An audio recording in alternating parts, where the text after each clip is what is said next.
All right, I think we are live. I see things starting to come online. As always, I'm going to wait for a couple seconds to see people in chat confirm they can hear me. And then once I get the good word, we will get the show started here. So once everyone can hear me and, please put hype in the chat or something, and then we'll get going. Hey, I see here from Field Marshal. It looks like we are good. All right, everyone, welcome to DevStream number 9 for Knights of Honor 2 Sovereign. We have a really exciting show for you guys today. Excited to have Alex join us again. Alex, welcome to the show.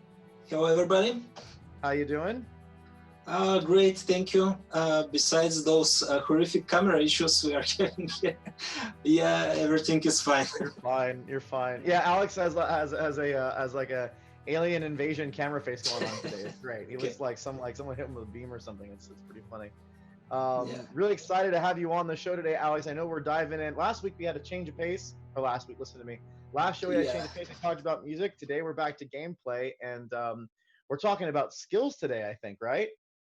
Yeah. Skills is a pretty huge topic for us because the knights in our game make it so much interesting, and skills are a significant part of all that.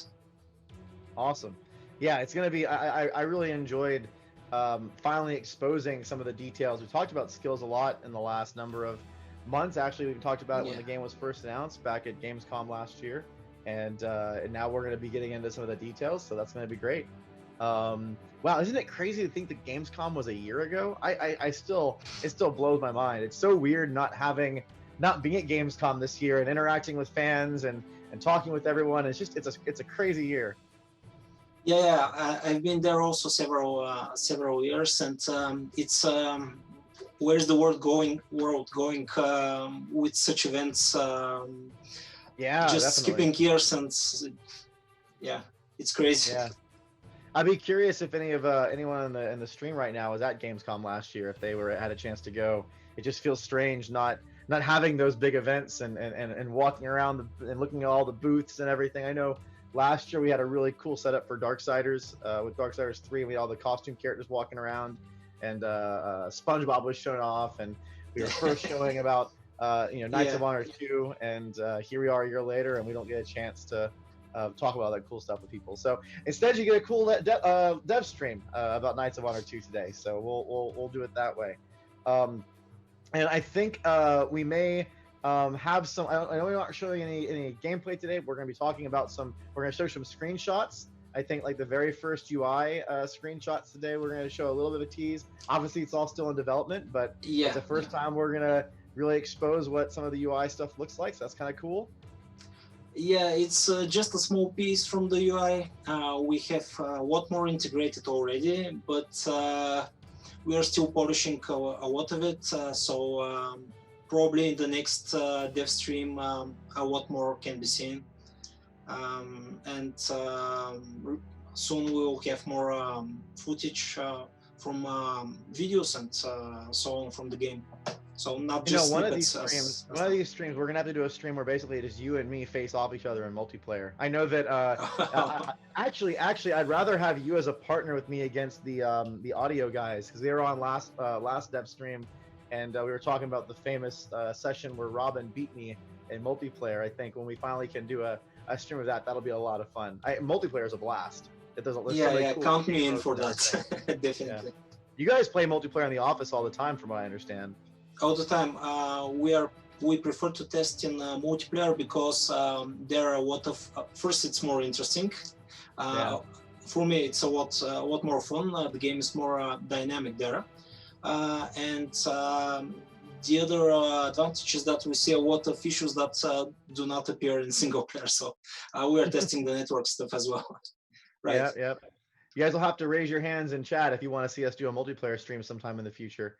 I imagine that'll be a lot of fun for people. So look at that. Someone's already mentioning the War Goats. Oh, man. It never goes away. All right. Well, let's jump into our topic for the day. So if everyone hasn't seen, the Dev Diary is up on community.knightsofhonor.com. Please go check it out. Register and be a part of the community there. You can help race Ivory Knight to be the first post on the chat. Though I think he's starting to lose that war quite a bit, so we may have to stop giving him credit for that first mark. But Yeah. a lot of cool comments on this last Dev Diary. I can tell people are excited about talking about skills. This is gonna be a two-parter. We're talking about skills today, and we're gonna be there goes the freaking goat tease. We're gonna be talking about skills today, and then we're actually gonna be talking about kingdom traditions in 4 weeks. So this is gonna be kind of a two-part piece about how skills and everything work into the game. It's gonna be a lot of fun. So let's get right into it. So to start off, a big part about building this skill system was kind of identifying what was important to us. And I really encourage everyone to go read the Dev Diary. Alex and the team did a great job of articulating 5 or 6 different elements of the skill system that were, important. I think as a designer, you have to kind of dive into what your goals are and what you're trying to accomplish with the feature before you start building it, or maybe, it doesn't really fulfill the needs of the game. So I think they did a great job of articulating what some of those things were. I'm not going to go through all 5 of them now because that would be a little bit much. But there was one of them that I thought would be worth kind of talking about very specifically, which was the idea that progression should be available on a global kingdom resource.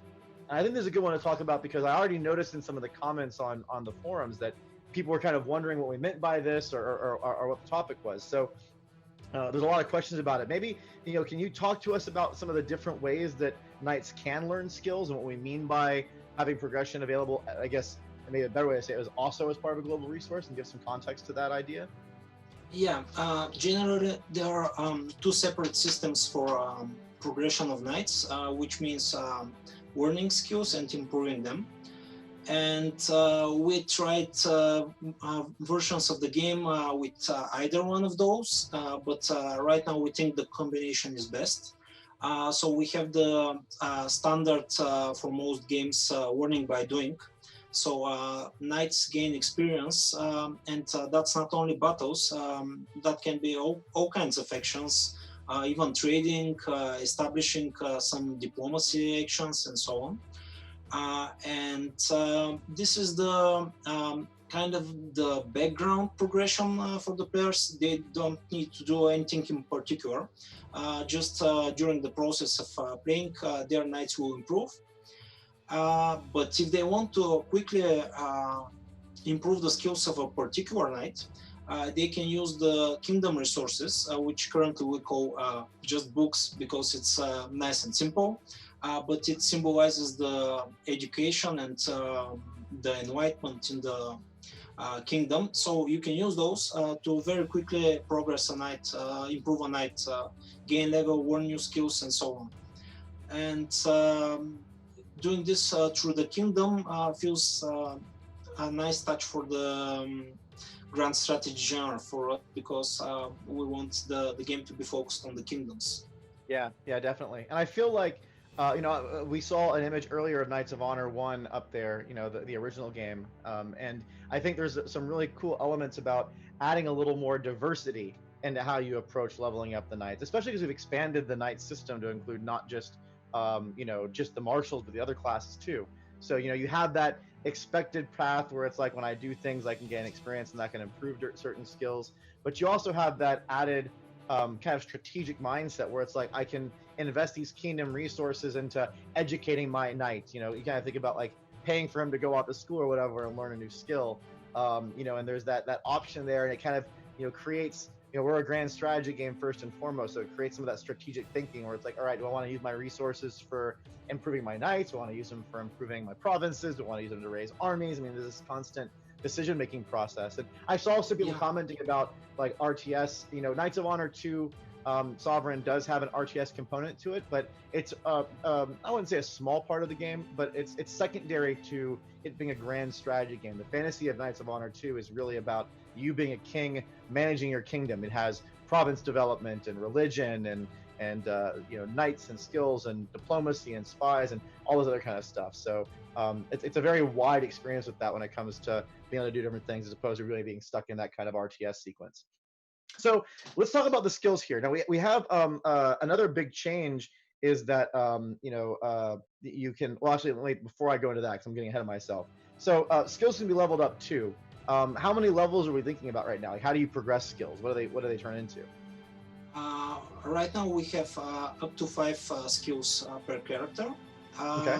and they have 3 levels each. And leveling up skills can provide different bonuses. What Usually, kind of bonuses? Is it just stats, or how does that work? no, we have some, of course, some statistical benefits, but also higher level of skills can provide whole new actions, military tactics. They can provide some situational bonuses, effects that emerge in the game. They are very diverse. It depends on the particular skill.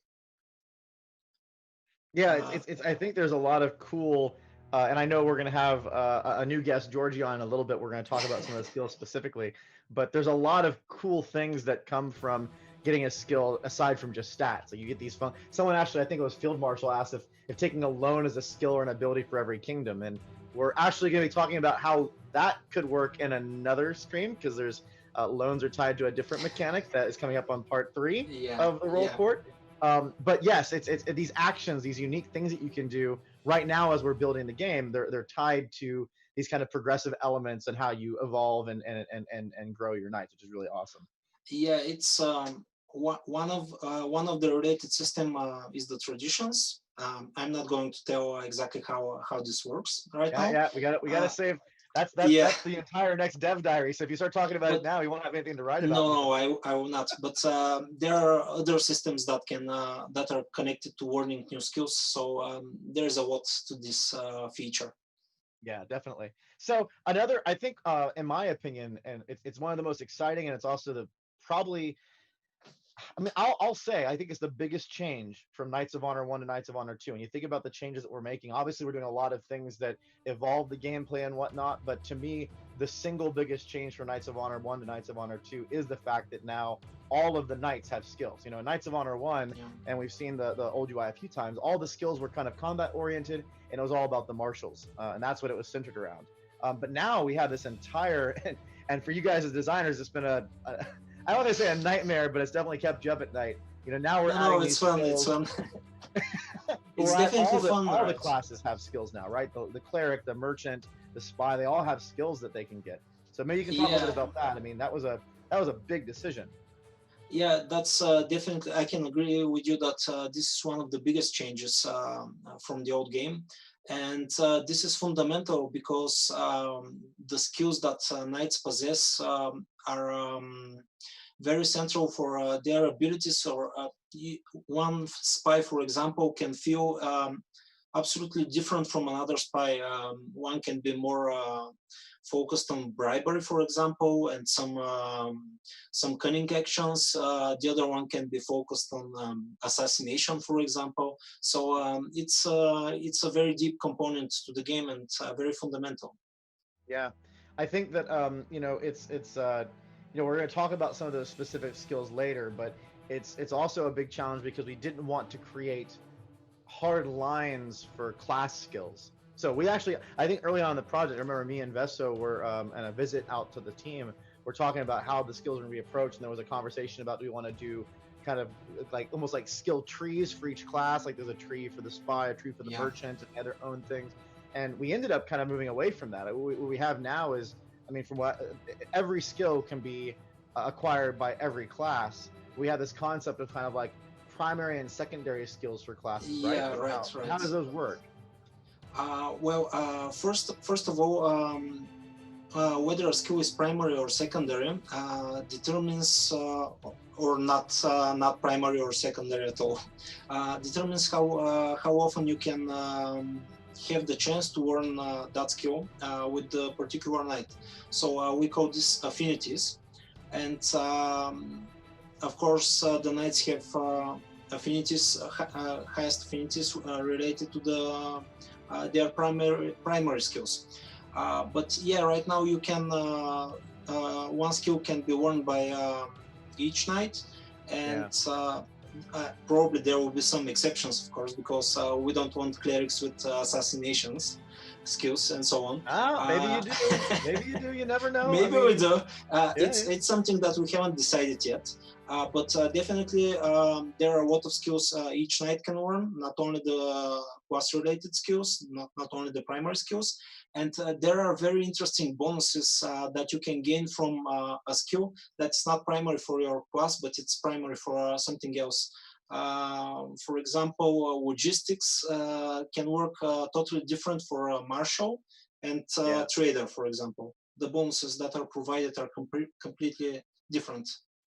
Yeah, what I like about it though, and you're kind of teasing a little bit about how this worked. I mean, when you're leveling up and you're getting access to new skills, it's not like, again, in Knights of Honor 1, you had all the skills available and you had to pick which one you wanted to level. Now it's like there's a unless you have a certain feature you take advantage of to get a specific skill, it kind of random rolls what skills are available to learn when you level up. And those primary and secondary skills have a big influence on which skills are available each time those options show up. Yeah. Well, reducing this randomness is a significant part of the gameplay. So if you focus on very skilled knights and traditions, you have particular buildings and classes that can improve the options you get. Yeah, it's not just the random part, of course, but if you do nothing to improve that, well, you need some work to get what you want. Yeah, yeah. And I think it's a fun addition because it kind of gives each, if you decide not to, influence which skills are available, like taking advantage of this other feature that you can kind of have a particular skill option available, it gives each knight or each person in your royal court its own character to them. How they progress, what options they have to learn. It makes it a little more dynamic as opposed to you just kind of like pick the most optimal build every single time and you kind of create this template. You have to kind of, definitely. I like it. I think it adds flavor. Yeah, you cannot, you can hardly do that, especially in the beginning of the game. There's no way to do it, but later on it's possible. Yeah. Do you have like a particular, and I know we're going to talk about specific skills with Georgie in a minute, but do you have any particular skills that you really like that you find yourself always wanting, like a primary skill for a particular class or a non-skill for a class that you use in a different way or anything? Like what are some of the ones that you'd like to take advantage of as you've been playing? Well, it depends who are you playing against, but in general, trade is a pretty good skill for the beginning, or bargain if you trading. Yeah, and bargain is even better, but if you can get it to the king. So bargaining is awesome. And later on, I like what siegecraft. It does not help very much with winning the battles, but it makes the wars kind of short. If you have a nice force, you can very quickly overtake a small kingdom, and this helps you not get a lot of tension. So I like quick wars and siegecraft. It also, this is an interesting point about, and I know we've talked about this before too, but another big change from Knights of Honor 1 to the sequel here is that marshals are the only knights that can lead armies now. There's an option that a non-marshal could raise an army. It's a smaller army, but it gives some of that kind of weight of, do you want to have like an archer thief that has the archer skill that they can use for the hunting accident thing we've talked about in the past. Which if you have the archery skill on the spy, he has an option to cause a hunting accident, assassination type attempt. But it also means that if you decide to raise an army, a defensive army with that archer to kind of protect your homeland against a rebel or something, you can stack it with archers because you can take advantage of those skills bonuses too. So it creates this very kind of multi-dimensional gameplay on where you decide to invest in the skill learnings and how those things play together, which I think is really exciting. And archery is what, a secondary skill for a spy, or is it even in that list? Yes. Is it just a skill? Yes. It's a secondary skill, I think, for the spy. I'm not 100% sure right now, but I think so. What I think we mentioned earlier, but it's good to repeat it if we haven't, is that having a skill that is primary for martial allows other characters to lead the army. So it's very important for each character you want to use for defense, for example, and especially for the king, to have at least one martial skill. So it's another part of the skill system, which is interesting. Yeah, definitely. And this is also, I think, with all of these different skills and all these different functionalities, I imagine balance is quite the adventure, right? Yeah, we are. Whenever we change something in the game, we have to change the skills as well. So it's a permanent struggle, but I think we're close to nice balance for the skills, and of course, this is a continuous process. It will go on in the development, in the beta, and after the game is released, probably. So yeah. Yeah, and a Midday Disco asked if we're live right now. Alex, we're live. Like this is you and me raw. We're right here talking to you guys. So, put a shoe on your head if it's live. I don't have a shoe. I got a baseball. How about that? How's a baseball work? Oh, Alex, do you have a shoe? I don't know if you have a shoe. I have a slipper. There you go. There you go, Disco. You got your proof. That's live confirmed. Slipper on head. This will give me a bad name because in Bulgarian, this is slipper on the head means that your wife controls you. What? Really? Yeah. If you're under a slipper, means that your wife controls you. But it's pretty much true, so I have nothing to lose here. I find so right before we started the stream, Alex and I were talking because I have my now we're off the games topic for a second, but I have to say this now. You can't say that and I can't go into the last thing we were talking about before it started. I was talking about my beard because everyone's noticed. If you guys saw back in the early days, this is very new for me. I usually don't have a full beard. I usually just have some scruff, but quarantine 2020, I've been growing the beard out because like every other dude, I think. Alex, you made a comment of maybe the slipper is a little bit apt. I don't know. You were making a comment about your beard. Do you want to share? Yeah. Okay, I will share it. I prefer being without beard, but my wife likes it a lot, so I have no choice. So maybe being underneath the slipper is just it's a. I don't know if your wife will watch this, but it's a. Okay. We have to cut to Google because things are getting worse here. Right.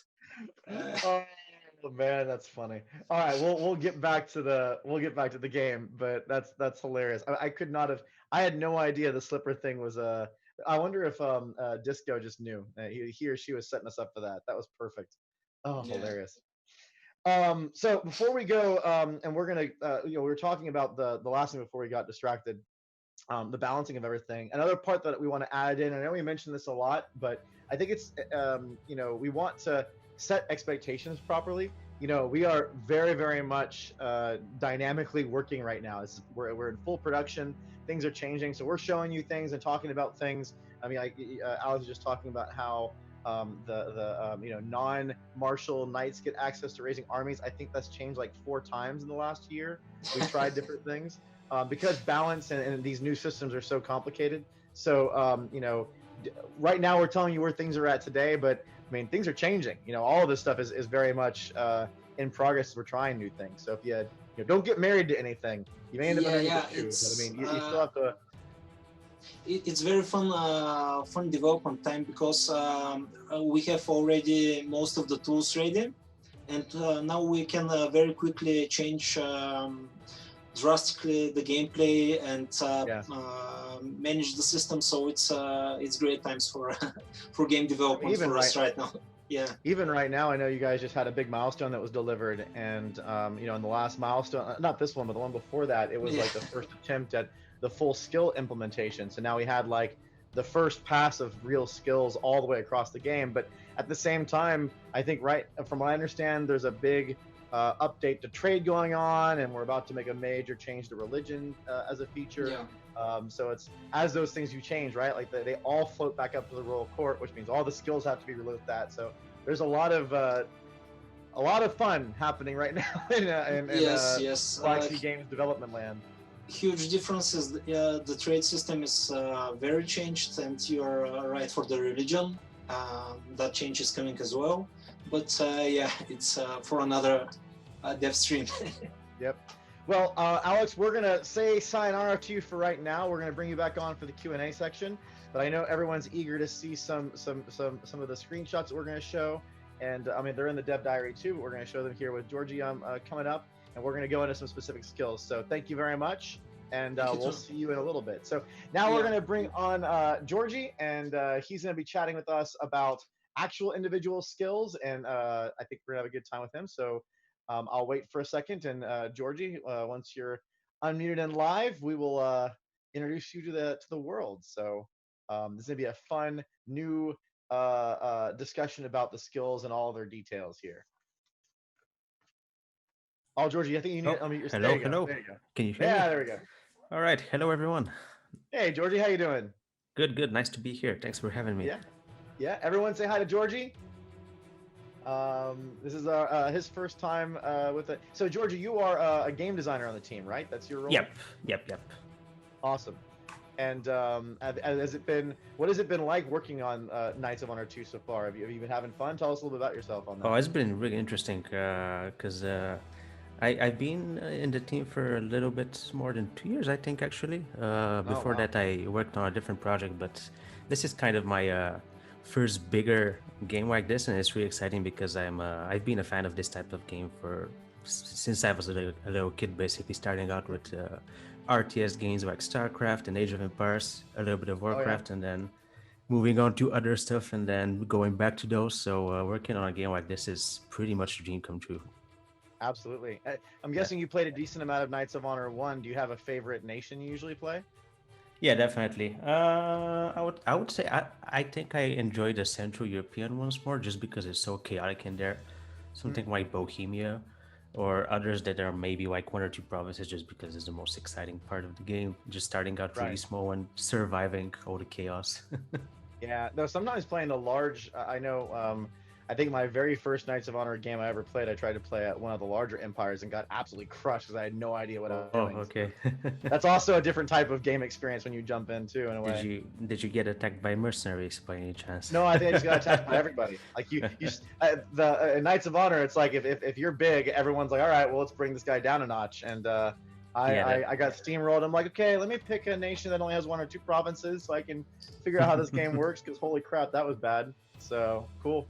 I always like to ask a couple random questions, personal questions when someone first joins the show. So the common one right now has been obviously because of the silly goat thing. But do you have any pets? Are you a pets guy? I don't have right now, but I used to have an iguana. Which was like a meter and a half. It didn't fit in the terrarium after a while, so we just kind of let it live on top of it, and then it just crawled all over the place. So that was fun. What was the iguana's name? E.T. Extraterrestrial. E.T. Yeah, because it looks like an alien. Like the movie. Yep.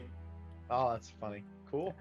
Well, I see a guitar in the background. Are you a musician as well? I just kind of dabble a bit from time to time. Have a bunch of guitars, play some mostly harder stuff, but not a professional musician, just a hobby one. Bulgarian metal band. Yeah. No, not yet. Maybe someday. Well, it's great to have you on, Georgie, and looking forward to going through some skills with you. So let's get into the meat of the conversation. So we just had Alex kind of talking about kind of the setups for these different skills, and we were talking about primary and secondary skills and kind of what those are. But I know the audience is really they love specifics. Really eager to talk about some of the different specific skills. So in the dev diary, we talked about the bargaining skill for the merchant, and I think we actually showed some of the UI for that, and I think we can maybe pull it up here in a second so everyone can take a look at that. There was some cool aspects of the bargaining skill that were shown as far as like kind of a tease it. But are there other skills maybe on the merchant class that you can talk about that can be fun, like skills that may get some excitement from the players that are maybe a little bit different? Yeah, definitely. There are lots of interesting skills for the merchant. I think one that I enjoy a lot is the logistics one. Simply because it kind of mixes. Alex mentioned that in the earlier part of the stream. Yeah, tell us about that. Yeah, it mixes a lot of interesting elements that might be useful for a merchant, but also for, let's say, marshal. Because if you're a marshal, you get stuff like reduced consumption for the food of an army while it travels. Whereas if you're a merchant, you can really focus on getting that food production for the kingdom. Which is really interesting when you think about what we mentioned in one of our previous dev streams about the army upkeep, because right now armies cost food to be alive, basically. So you might have a strategy where you employ a merchant who boosts the food production, and that kind of helps you out on a global term. Yeah, I And I can think, imagine like having hmm, it's balancing all those different resources so that you can and you do approach them from the province level, but those skills can make a big difference in how that works. oh yeah, definitely. It's picking the exact skill in the right moment is very crucial. Sometimes some of them are really useful in the early game, and other times you might skip them because you think, oh yeah, this would make a 0.1% difference now, but if I wait a little bit, it might be useful afterwards. Right, definitely.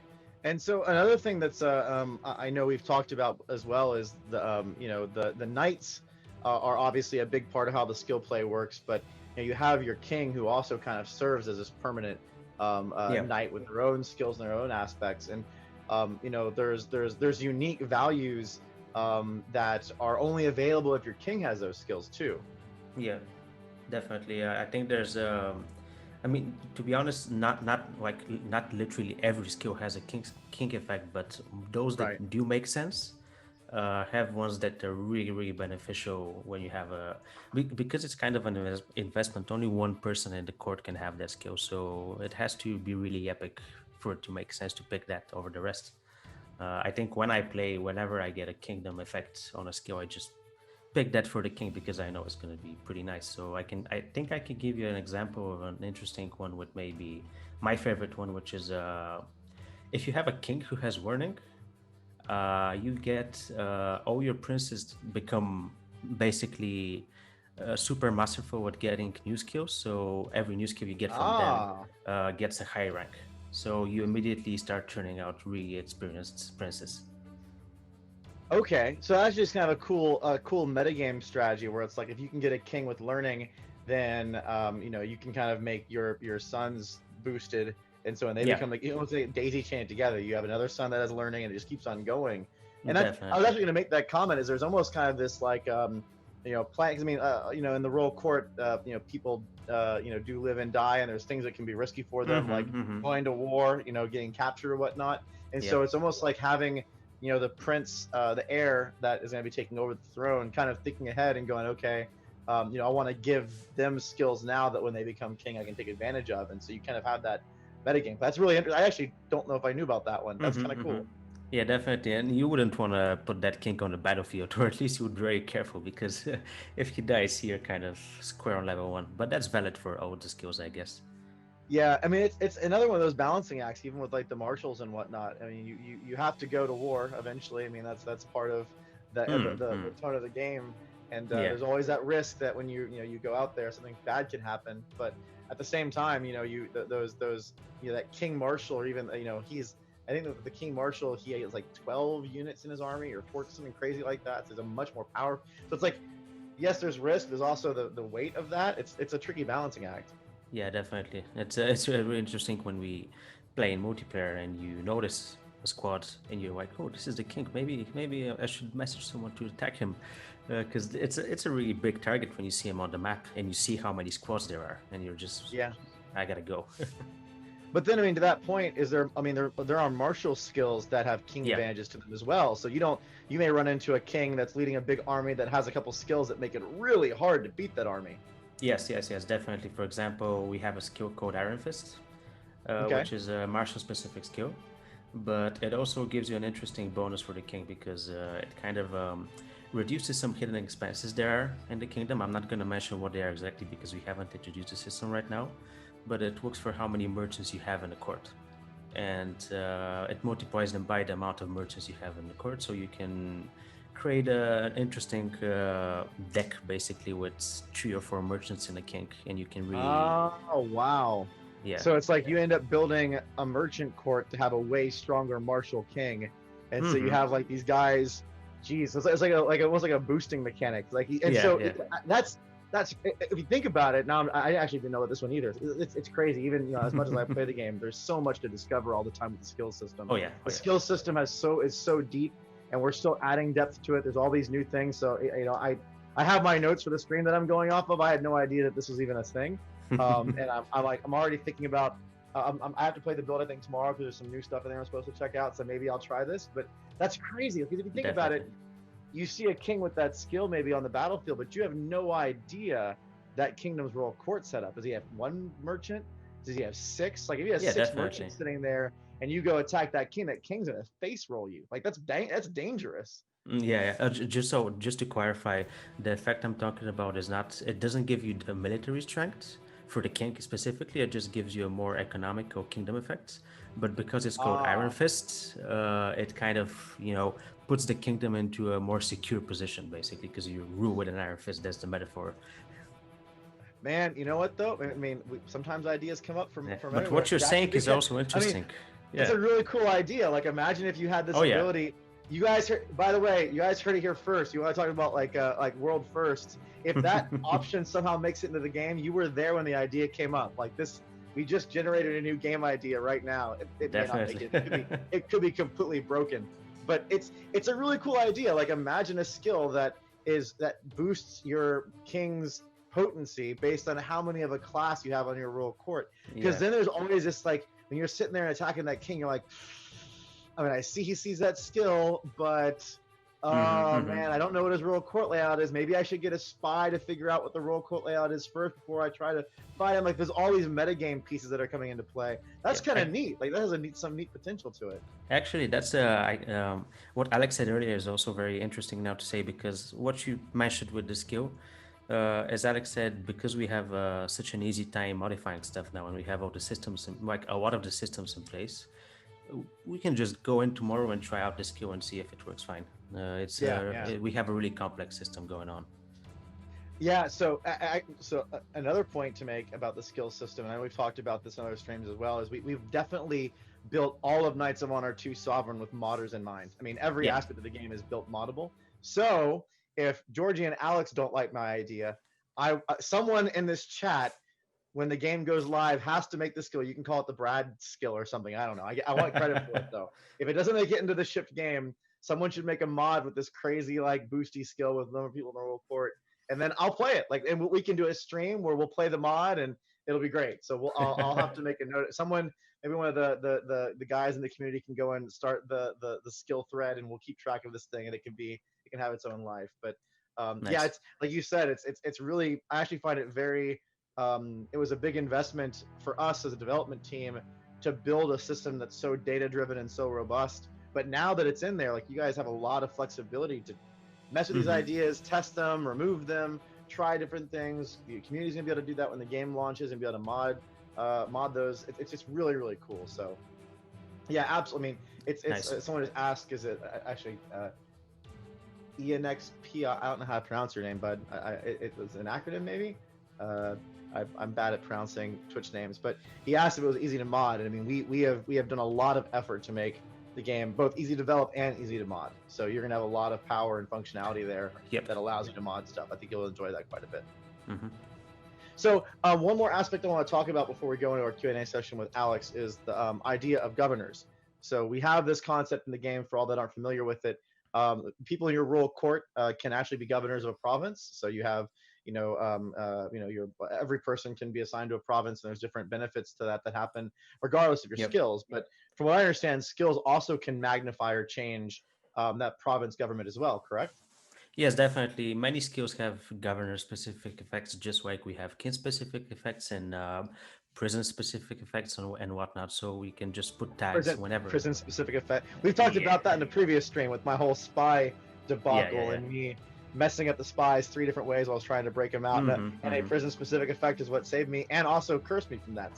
So I didn't mean to interrupt, but I've run into that myself. No problem. But yeah, the governor-specific effects are... I think whenever I personally get a skill when I play, it's one of the things I really look forward to, because I guess I can give an example again with the skill we have, which is really governor specific, and that's stewardship, which basically screams, I am the governor, give me stewardship. And it shows up with a lot of interesting different flavors. It really showcases the system, because if you have a merchant governor, wait, let's back that out. If you have just a non-merchant governor, just any governor, you gain some gold in the province, just like that, because you're a governor. But if you get a merchant, you get per village. If you get a cleric, you get per monastery. And it really changes the flavor of the skill in a really elegant way, I think. And this is one of the examples where with stewardship, we kind of thought about like, how are you going to balance it? Is it going to be boring if it's only about governing? But it actually isn't. This is what people expect. So it's a lot of governor specific stuff, which can actually show up in our skills as well. It just gives a, depending on the skill, you may gain different resources in the governed places or entirely unique actions. Yeah, I mean, I think there's a lot of cool aspects when it comes to how those skills synergize with different features, and governing is one of them, where it's like, Yeah. if you have a province that is set up as a big religious province, and it has a lot of monasteries, and you're building up that province to have monastery boosting things like cathedrals or whatever, features that you're Hmm. building there, it's part of that meta strategy where, like, okay, I'm going to go get a particular cleric with stewardship, drop them on that particular province, and just kind of, again, that metagame piece. And since a lot of those things are not completely randomized, but since the province development is a little bit randomized when it comes to how the settlements are laid out, it kind of makes the lay of the land amplify so much of things in the game, because you are making those decisions and they tie into the royal court, and the royal court ties back down to the province development, and you're kind of playing those things back and forth. One that I always like, I know Vesso, the game director, has talked about this a few times with having that bread basket. You were talking about having, that militaries can have be influenced by how much food generation you have and your ability to support them. And there are Yeah. skills that governors can have that boost food production if they have that skill. It does other things, but it can, Yes. boost food production of someone governing. So you can go build up that kind of bread basket province, all the food generation and boosting, drop that governor in there, and that's kind of that theme. And it's a lot of fun to, like, whenever I play Knights of Honor 2 right now, it's like you said, it's one of the first things that you kind of do is look at your province layout and kind of start thinking about what you want to do with particular provinces, and that actually does drive who do I want to, what kind of classes do I want in the royal court, and what kind of, like, you may make some hard decisions where, like, do I want a skill that benefits me right now, or I want a skill that's going to benefit me in like 30 minutes because I'm doing certain things. Like, you're always playing that strategy, and I love that. Yeah. That's why I play these games. I want to play that strategy part. Oh yeah, there's so many different parts of the game that they're intentionally designed with this thought of mind. Actually, what you mentioned for the food right now, it goes back for the logistics, which I mentioned earlier, because it has a somewhat similar effect when you're a governor. But instead of food, it gives you goats. But that's depending on how many goods, how many resources you produce in the province. So it's also under a synergy to work for. And I think it's something that you guys have done that, I'm not. There's the goat. It's not that I'm trying to, like, toot your own horns or anything. So I'm not trying to embarrass you, but it's something that, to me, it makes, when I play Knights of Honor 2 right now, and lucky to me, I get to play it all the time. Everyone's jealous in the chats. Yeah, yeah. The chat's unhappy with me right now because I'm bragging about the fact that I can play the game and they can't. But the fact that the skills are not just stats and there's all this other stuff that wraps into it, it adds so much personality to the game. It's not like you have, like, with the jailbreak thing that comes up with the spies, or unique actions that are there based on having a certain skill. It really does give a lot more personality to how you grow each of your people in your royal court, which royal court classes you're seeking out, how you want to use them. There's a lot more dynamic content there. And I found that in other strategy games, and I mean, I'm not talking bad about other strategy games, I play a lot of them, sometimes it does get to be more of a numbers game, and there's always a little bit of that. I mean, I mean, face it, we're strategy gamers, we're going to always think about numbers in the background. You can't segregate yourself from that. But having those, like, unique actions and aspects and how you kind of metagame it, I mean, I don't know, it adds so much personality. I really enjoy it. It creates cool stories, and that's the most exciting part, definitely. Absolutely. I mean, the stories are what, I mean, that's it's funny sometimes when I play these games, I almost feel like I'm writing, like, playing the game is like writing a novel about this empire. And I remember, I remember playing, like, some of the old Civ games, and I would actually have, like, I'd be playing Civ and have, like, a thing open and be taking notes about, like, the perspective of a guy in my empire as this crap is going on. Like, he's in this one city that's been conquered and reconquered, like, 30 times over the course of the last 200 years, man. His family has gone through some shit, like, gone through some stuff, right? Like, it's been a thing. I love that. Like, it's part of, and I feel like with Knights of Honor 2, that comes out so much of these different stories, like my story with the spy, where he, like, he gets caught, and then I stupidly send him right back in, and the guards are like, dude, you were just here. Like, when do you think you're coming back? I'm gonna throw you right back into jail. You can't escape and then come back. We know what you look like. I love that. Like, it makes fun. Absolutely, and stuff like that keeps popping out even from the original game. So many stories people keep posting about playthroughs. It's really nice. Yeah. Well, we're going to bring Alex back on to do some questions, but before we do, is there any kind of like last things that you want to share with the group, or something else you want to teach them when it comes to like the skill system or anything? I would maybe leave it for the next diary, because I think what we have in store with the traditions is going to really expand on this system. Because it's already pretty in depth when you think about it. But when you add the traditions, these skills take on another different level. So I think it's going to be really interesting if when we see the next dev diary, and we can get a little bit more into specifics of how the traditions work.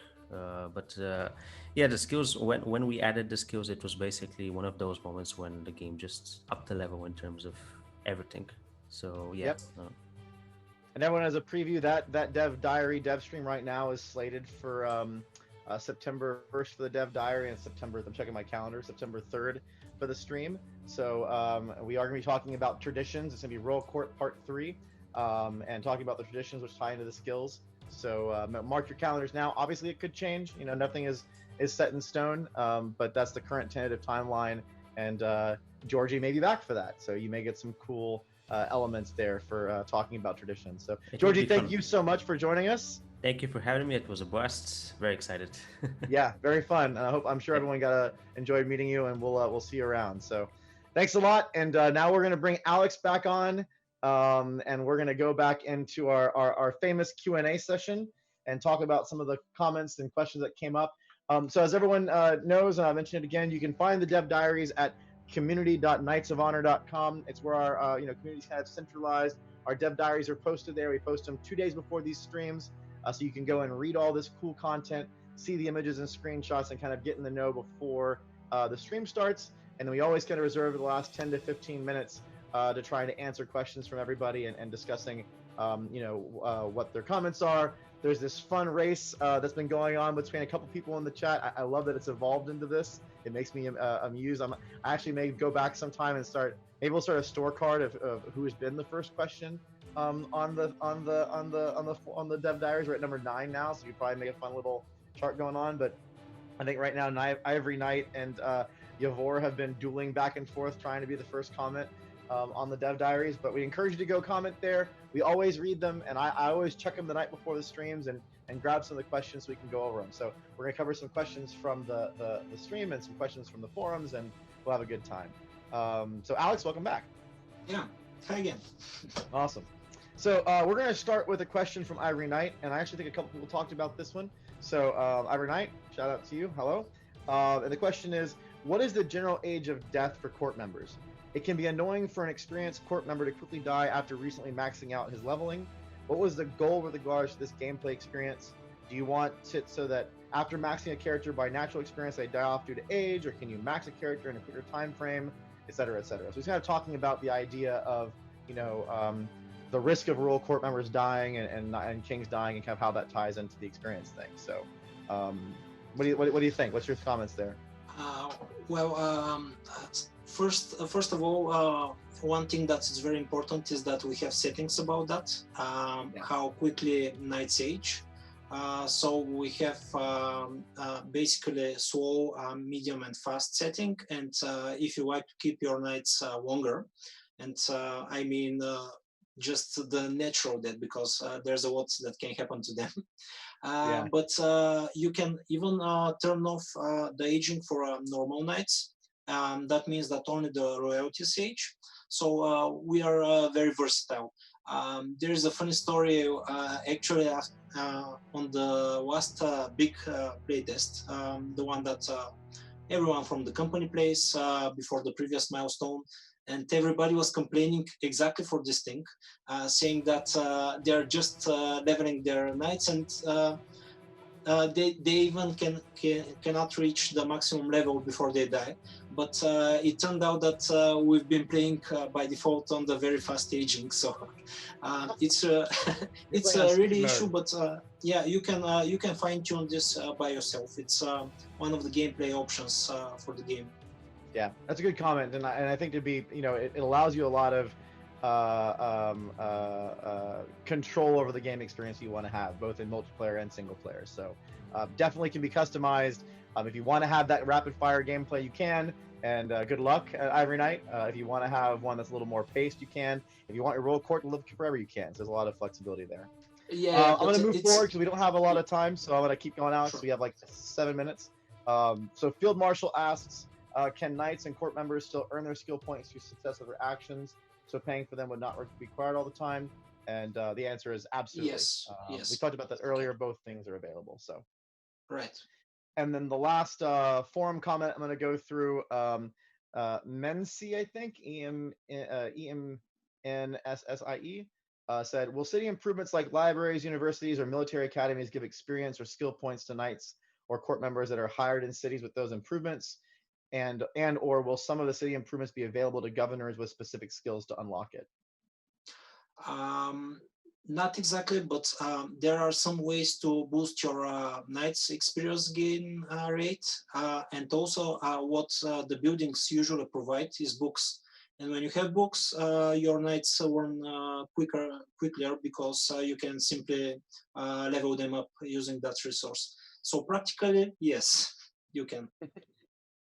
Yes, but at the same time, we don't have anything in the plans right now for city improvements that are gated specifically by a governor's skill. So we have regarding that part, we have discussed it. For example, whether you can build a cathedral without a governor cleric, but we decided that we don't want to restrict so much the building order of the players, and it's vice versa. It's beneficial to have cleric as a governor, but you can build a cathedral without him. So yeah, it's more of a magnifier than it is a restriction. And that was, I remember those discussions. We ended up, to answer, I guess, the question completely, we ended up deciding that that wasn't the best way to do it because it added, Knights of Honor 2 is designed to be an approachable grand strategy game. There's a lot of depth to it. We also want to make it something that everyone can play and get into. And we talked about systems like that. It started becoming very difficult because then you have to learn, okay, which skills unlock which buildings and can I blah, blah. It just makes it, versus build what you want and then you can have skills that magnify it. And it's even more interesting because if you have a hard restriction, you have no choice. You have to do it like this. And if you have a soft restriction or a magnifier, then you have a choice. I can build it without cleric governor, but is it worth it? So, yeah. Yep. Let me ask. This is gonna be rapid fire because there's one question I want to get to before the end, and we have about 5 minutes left. So, a couple questions from the stream.